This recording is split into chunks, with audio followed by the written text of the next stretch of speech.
crafters, I'm Bernadette, and I wanted to share with you some tips and ideas that I found particularly helpful when I made the most significant purchase I probably ever made when it came to my crafting. And no, I'm not talking about my Cricut. That's probably the number 2 purchase. I'm talking about the storage solution that I purchased when I found the Workbox. That's what you see behind me here. The company's called The Original Scrapbox. Find them online at theoriginalscrapbox.com. There you're going to find everything you need to know about the dimensions, about what makes this such a fantastic storage solution. In a nutshell, if you haven't heard of this before, it is a storage unit that was designed with the crafter in mind, but it takes its inspiration from cabinetry and furniture. So there's probably something like, you've probably never seen anything like this if this is new to you. Now if it's not new to you, I want to call you out to something. There was in the magazine Where Women Create, summer 2009, a great article about Marie Osmond. And in that, she's a sewer and a fabric artist.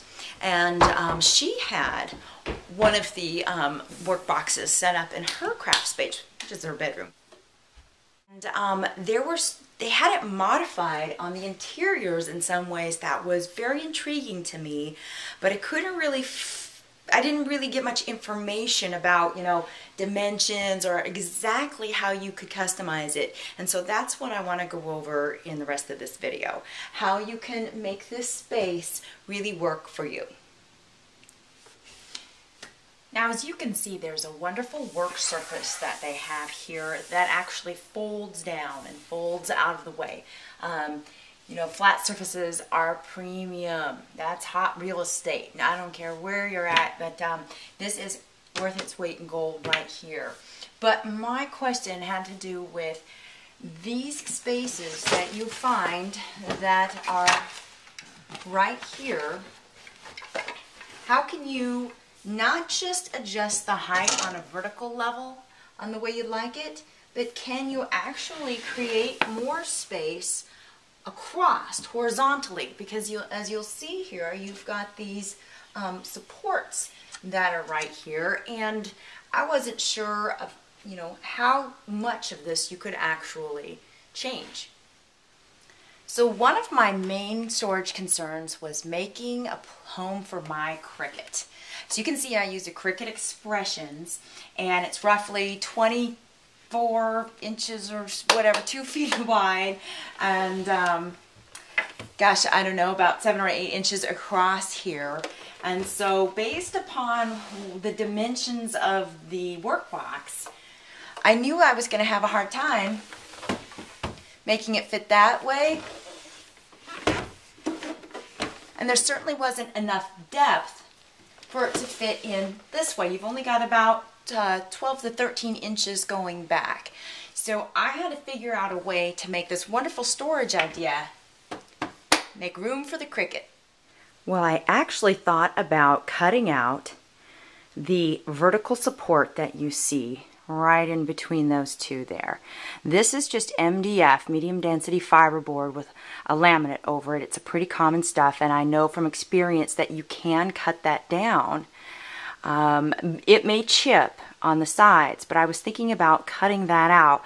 My concern was that overall, in the dimensions and the construction, if those 2 center vertical supports actually help to give the some stability and rigidity to this. I honestly don't think so, but I do not work for I do not work for the Original Scrapbox company, and I'm not a carpenter, so you shouldn't take my idea for it. But to figure out what I did, we're gonna go down under, mate. Yeah, we're headed under there. Well, here I am. It's a little cramped quarters down here underneath the work surface that folds out, but you can see here it actually is a perfect space for my Cricut. Now in the video they do talk about having storage under here, but it still had those same central support columns. So to really make this work, I had to figure out what I was going to do. Now here's something I can speak with a little bit of experience on, because it's been 7 months and things have held up superbly. Come on in a little bit and I'm going to show you some of the things that I did. So here we are underneath the work surface. You can see right there. There's room for lots of wonderful things. And as you can see, there's one of those supports there. I had the holes in it, just like it does on the other side, so that you could put additional shelving, but I just omitted that altogether. And I want to show you up on the top here, when you put this together, there are a series of pilot holes, and there's some there, and there's some there, which were the holes for you to originally put your support. It called for this support to go right here and an additional one, but I just went ahead and omitted that one so I could have all that wonderful room, as you can see. And this one I just moved it over, oh goodness, probably 2 inches.